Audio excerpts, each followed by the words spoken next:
What is going on, guys? My name is Griffin, but you can call me Griff, and welcome back to another Apex Legends video. Today we're going to be going over the legend changes that we know of so far in Season 9.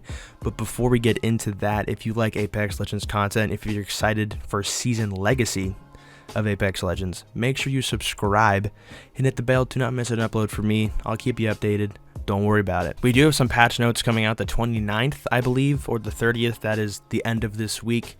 So I will have a video up when those patch notes are out, and we can also talk about those. But I figured there was so much news yesterday with the gameplay trailer coming out for the new season that we would go over things that have already been confirmed and things that we actually do know already. So the first legend getting nerfed is our good old buddy Octane. He's getting a tactical nerf plus a buff. The devs have confirmed they are planning to nerf Octane Stim Tactical, but will also give it a small buff to counteract this. The plan is to increase the health cost for his stim, but balance it by letting you stim much sooner. The current plan is to take 20 damage from Octane Stim rather than only 12, but the cooldown will be reduced to only 1 second and regen speed will remain the same. This will make using Octane Stim a more dangerous decision, as you'll need to balance the trade-off between health and speed. So a big reason that Octane's getting this nerf is because apparently I believe his pick rate was about 25%. For every legend in the game, which makes a lot of sense. He moves fast, he has the jump pad, he takes advantage of all the beautiful movement mechanics Apex has, so they kind of had to nerf him a little bit, but also not nerf him to the point where nobody would use him again, because Octane used to be the legitimately worst legend in this game, and now he is towards the top of the totem pole of all the legends in this meta. So I think this change is completely fine. I don't think it's going to do that much to him. Octane's more or less used because of the jump pad anyways. So using the stim, you're just going to have to use your brain a little bit more, which I am always a fan of because I don't really like brainless abilities in this game. Rise it. Down. Lifeline is getting a bit of a nerf and also a bit of a buff in Apex Legends Legacy. The main nerf will be to Lifeline's passive, which the developers admit can be frustrating to play against. But if they're nerfing your passive, they're also going to buff her ultimate. So they've removed the res shield, the ultimate cooldown has been reduced by 60 seconds, and the ultimate guarantees an upgrade. Lifeline's res shield is gone in Season 9. This is obviously a big downside, but there are some buffs too. Healing from Lifeline's drone dock will be 60% faster, and the care package will be given a buff, guaranteeing an upgrade. I, like many, have complained about Lifeline's res shield so much. I think it was just so annoying. And all I really wanted, and what of a lot of the community I thought wanted, was just a cooldown on this, but we have this change instead. Another idea was maybe have the shield have health, was another thing that I think people were kind of rallying behind. But this is the change that we have now, and we're just going to have to wait and see how it goes. Lifeline is going to be deceptively tanky, especially like during fights, like poke fights. You basically can just put down that drone and just constantly be healed up, you and your team, depending on how close you guys are together. So it'll be interesting to see these changes in action. We're just gonna have to wait and see how this goes. I'm looking forward to it. And then the care package having a guaranteed upgrade, is that going to be a guaranteed armor upgrade? Going to be guaranteed attachment upgrades? I don't want her to take Loba's spot, as that person that gives you the loot. We'll have to wait and see how this change goes. Looking forward to seeing how it shakes up, though. Looking forward to it. And this one I'm extremely excited about. Just so happy. Loba bracelet is getting a much needed buff. Finally. Loba mains have been begging for some improvements to her kit since she was first released in Season 9. Respawn have confirmed that Loba will move at full speed while the bracelet is in the air and no slowdown when you arrive. On top of this, the bracelet is much more reliable. The bad news, though, is that Respawn has also nerfed Loba's ultimate slightly, adding another 30 seconds to the cooldown. I'll talk about the ultimate change really quick, just because I want to give my thoughts on it. The ultimate change to me is completely fine. When I play with Loba, she's probably my 4th most used legend in this game. You have that ultimate a lot, and a lot of times you just don't have time or really a tactical place to put that down.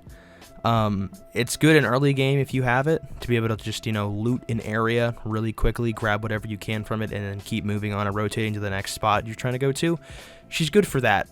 And then maybe if you come across a giant fight somewhere, like in labs, for example, with like 8-9 boxes, you put the ult down, your teammates grab their 2 things and some ammo, and you guys move on. She's good for that. The thing is not going to be used in endgame that much anyways. The ultimate is just not going to be used in endgame. That's really as simple as that. You can use it. It has its uses sometimes if you want to get an armor swap, get some last minute shield bats, med kits, maybe you still have that blue mag for your R99, you want to get the purple and you find one. Like, you have to use it tactically because it also kind of reveals your position as well. So I don't really see this. I mean, it sucks that you have to wait 30 more seconds, but it's really not that big of a deal for Loba anyways. What has kept Loba from being a very good legend is the bracelet. That's been the issue. The fact that you're actually going to be able to escape kind of and use it as an ability to escape a bad situation like Pathfinder, like Wraith, like Horizon is really nice. Obviously, the speed at which the bracelet moves is not the greatest, but, you know, the fact that you can still run, it says full movement, so you're going to be able to run, slide, do whatever you got to do to get out of that sticky situation. You're not going to be stuck in the mud like she has been, and then when you land, you're full mobility. We'll see if it's like instant, like snap of the finger, or if it's going to be like half a second to a second. We don't really know what it's going to be. It says instant, I think.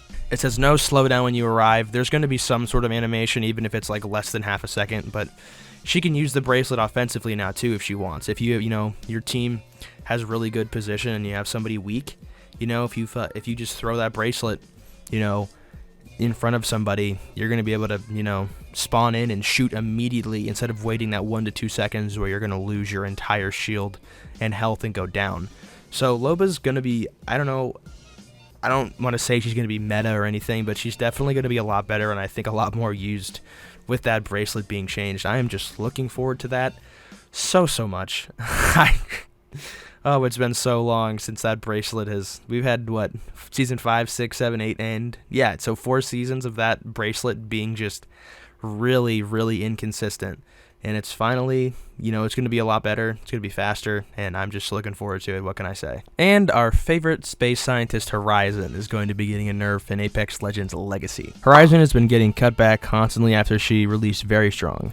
Nerfs in almost every subsequent update to both her tactical and her ultimate haven't been enough to drop her out of the top spot as a legend. So Respawn have plans. Although they haven't said what exactly will be nerfed, game designer Daniel Klein said, "We weren't ready with the big nerf for Horizon, so we shipped what we had first. Bigger nerf coming soon, hopefully Season 9, but no guarantees." The plan is to reduce her mobility.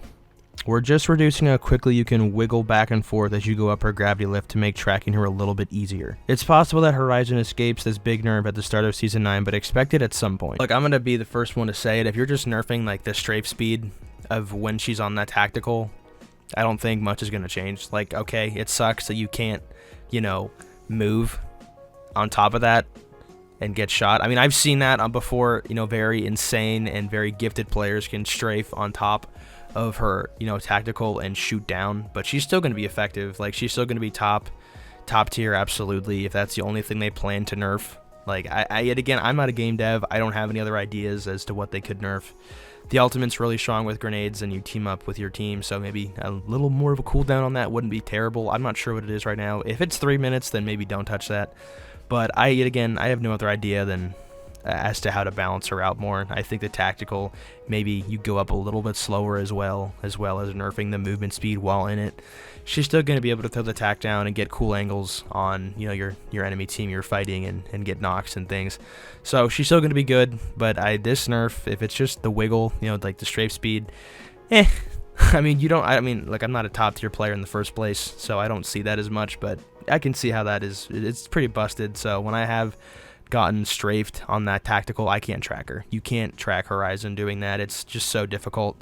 So I'm looking forward to that change. Anything to nerf the little space mama. Season 8's legend Fusey is getting a good old buff. The developers revealed that Fuse has the lowest win rate across all skill levels, so a desperate... Fuck, I can't read. The developers revealed that Fuse has the lowest win rate across all skill levels, and so was in desperate need of a buff. The main change is to his tactical. Knuckle Cluster, which only had 1 charge, is getting 2 now, and the cooldown for each charge is only 18 seconds. It was 25. Damage is the same, but with 2 charges, you could say it's been doubled. This is a good change for Fuse. I don't think the tactic or the ultimate is in a weird spot where, like, when you hit, like, you get big damage. All I'm gonna say. So, you know, if you get somebody slacking with Fuse, you're gonna get some big damage. You might be able to get some nice knocks. It really slows them down if they get hit by that ring. But a lot of characters can get out of it. The birds are so loud, hopefully you can't hear that. But, you know, I mean, if you got Wraith, if you're Pathfinder, Octane, a lot of these movement legends are going to get out of that ring of fire, unfortunately. So it's not the greatest ultimate, but it does do big damage. But having 2 knuckle clusters just going to have that pressure, use it as a zoning tool, use it how you need to use it to get out of sticky spots, use it, you know, to stick somebody. It does a decent amount of damage. It's a fun tactical. Fuse is not going to, you know, this, I don't know what else you could do with Fuse, but this is a good start. And I wanted to talk about Valkyrie's confirmed abilities as we saw in the gameplay trailer yesterday with their names and what they do. So the passive is VTOL jets, that hasn't changed. Press jump while in the air to engage jetpack. You can switch between hold and toggle in in the options menu. I was reading more about this, and apparently the jetpack that she has is very loud. So that's, I guess, its downside is that people are going to hear that jetpack the second she starts hovering. How loud? I don't know, but we can literally hear fighting through mountains on World's Edge, so I'm assuming you're going to be able to hear this too. Tactical is called Missile Swarm. Fire a swarm of mini rockets which damage and distort the enemy. We saw that. Somebody described it as a mini Bangalore ult. I think a direct hit does 25 damage, which is kind of a lot. At least, I don't know, that's just how I see it. Maybe it's not. I guess it's not. I don't know. And it also stuns the enemy, which was its main effect. It's not as long as an arc star, but it still stuns the enemy, so that is good to know if somebody gets hit by that. And the ultimate is called Skyward Dive. Press 1 to prepare for launch. Teammates can interact with Valkyrie to join the launch. Press again to launch to the air and skydive. And I wanted to read this second part, which is very important with Valkyrie. The ultimate allows for fast redeploy at any point on the map. And if you can coordinate with your squad, they can latch on too. Also, when skydiving, Valkyrie uses her helmet to scan the environment, and enemies in her view will be highlighted, not just for Valkyrie, but for her teammates too. Valkyrie is a recon legend. She can use survey beacons. So literally, Valkyrie has a repositioning tool for her team. She has the ability to get different angles up in the air with her passive. And her tactical is a mini Bangalore ult and a mini arc star. As well as her being a recon legend, she can scan survey beacons. And when she's using her ultimate and she's in the air in balloons, if you are Valk and you see an enemy on your screen, you and your team are gonna have that highlighted like a bloodhound scan.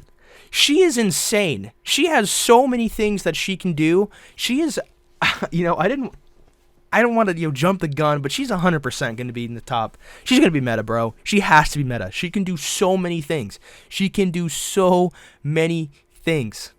And the last legend meta change that we have, which really isn't, I mean, it's a big deal, but it's just kind of small news in comparison to what we were learning about the buffs and nerfs. Low profile is going to be removed for every legend in the game. Wraith will not have it, Lifeline will not have it, and Watson will no longer have it, which was just the biggest puzzling one to me. But doesn't matter. Low profile's gone. Nobody has it. Fortified still exists with Gibby and Caustic, however. So, yeah. So those are all the legend meta changes that we know as of now for Apex Legends Legacy. There could be more. We don't really know, but these are the confirmed changes for a couple legends in the game so far for this new season.